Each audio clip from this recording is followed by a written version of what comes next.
Yes, I know, so last week I watched this film DreamWorks The Wild Robot, and it's actually awesome. This may be the first time in a while that I ever wanted to write a long-form review. I tried doing so for two other movies, that being Deadpool and Wolverine and Inside Out 2. But the truth is, I just couldn't be bothered to do so due to a form of burnout I had while writing movie reviews. I was on vacation during that period and I was being hit with a massive case of jet lag. Heck, I was going to do one for Furiosa but I gave up due to other stress-related topics that I'd been dealing with pre-vacation period. So I'll mainly just stick to short-form reviews since I'm good at that anyway and it's less time-consuming, but I'll find ways to continue doing these without having any form of stress-inducing worries in the future. With that out of the way. This movie is directed by Chris Sanders, who is well known by the animation community as the co-director of Lilo and Stitch and How to Train Your Dragon. He also co-directed The Croods and helmed the live-action/hybrid dog movie The Call of the Wild, and those are considered as not some of his best work, especially The Call of the Wild.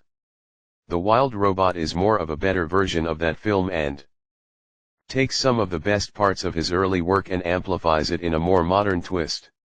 The titular Wild Robot is a service bot who gets lost on a deserted island due to unknown circumstances and is treated amongst the wildlife as a monster who gets outcast, but she remains undeterred by their harsh words and always finds ways to communicate and learn how to survive in the wild. Along the way, she makes some friends such as a fox with trust issues and is tasked to raise an orphaned goose from birth, all the while she tries to get a beacon working to get back to her manufacturer, but she soon starts to grow some feelings along the way, which her factory see as a defect in her programming. I love the art direction of this film. It gives off some heavy Studio Ghibli vibes as well as Breath of the Wild. The look of the film is dazzling to look at with luscious forests and landscapes.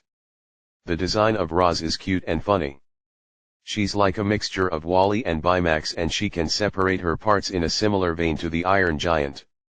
The animation quality was hard to get used to due to the budget. It has a very soft low poly kind of quality. This is evident with some of the fur textures on the animals, mainly Fink's tail. I admittedly got used to it since the art style is pretty much symbolic of that of a storybook aesthetic. There's a part in the movie where Roz and Fink tell a young Bright Bill a story and that art shifted to a kind of a still frame quality. Though, I'm glad that the animation remained consistent throughout and any glaring problems that I have with it are relatively minor. It's not like in Wish where the animation was constantly inconsistent with the art direction. It's pretty an aesthetic style that I'm not used to seeing in animated media. I will point out that it was jarring for me to not think about Nick Wilde from Zootopia whenever Fink is on screen and talking. This may be due to Pedro Pascal's voice performance almost sounding exactly like Jason Bateman's character, or the fact that the animators really like animating foxes like that. Or it's just a me thing. It was uncanny to say the least. I love the robot designs in the movie. The big bulky robots with the guns look cool. Just the overall presentation of the film is breathtaking to look at. The story is nice.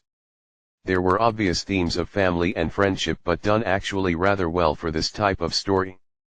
This is also the type of story that doesn't fall into the pratfalls of the typical three-act structure when it comes to animated films.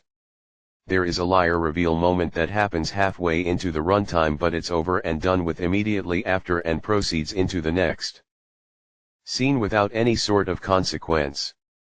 There is no third-act breakup dilemma. The characters remain in constant loyalty throughout. Even when there is hardship there is always some form of camaraderie between the three main characters.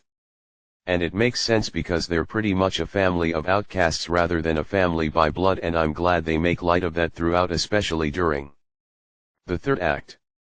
The whole Roz questioning her programming and her motherly relationship with Bright Bill are key themes to the story. Belonging and love. Roz starts out not belonging to the wild and they rather tear her apart than have her around. Roz walks this off due to her programming not understanding pain and sorrow. By the midpoint of the film, Roz starts feeling pain and loneliness before Ever finding out what love feels like?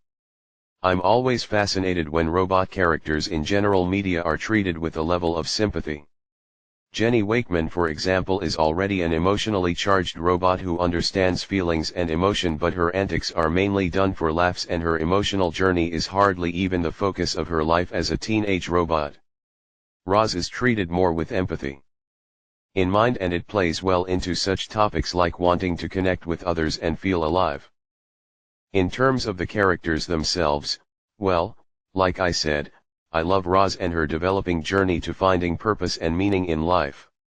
Lupita Nyong'o is fantastic in this, she's underrated as an actress. Bright Bill was hard to get used to, but I managed to get along with him just fine.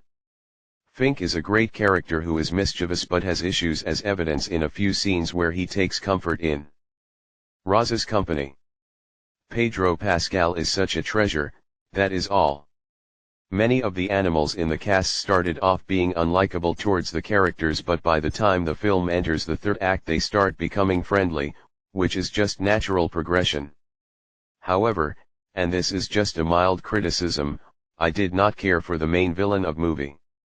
She was introduced way too late into the film and we don't know much about her motivations and the manufacturer who built her, nor do we know any information about the Rozum industry that makes these robots. It's explained a bit in the film but it feels lacking. Maybe it's explained in the book, but that's for another time. For some of its faults, however, overall I can definitely say right now that The Wild Robot is one of the best animated films to come out this year. It's fascinating that DreamWorks continues to put out films that are of inconsistent quality. For whenever there is a Turbo, there is a How to Train Your Dragon 2. Whenever there is a Boss Baby sequel, there is Puss in Boots: The Last Wish. Whenever there is a Ruby Gillman, there is an unexpected gem like this one. And it can't be understated, I like the tone, the characters, the style, and the art. It's all packaged together in a neat little bow, coming out next to Transformers 1, which has also garnered some good reviews. It's sad to say that because allegedly this is the last DreamWorks movie to be animated in-house and are turning to Sony Pictures Imageworks to animate their future productions down the line. My friend also told me that someone higher up in DreamWorks is looking to utilize AI into their works. I hope to **ing God that doesn't happen, because if for anything, this movie will be seen in such an ironic sense. Nonetheless, I highly recommend this movie. Check it out while you still can, and I'm giving this film a 9 out of 10.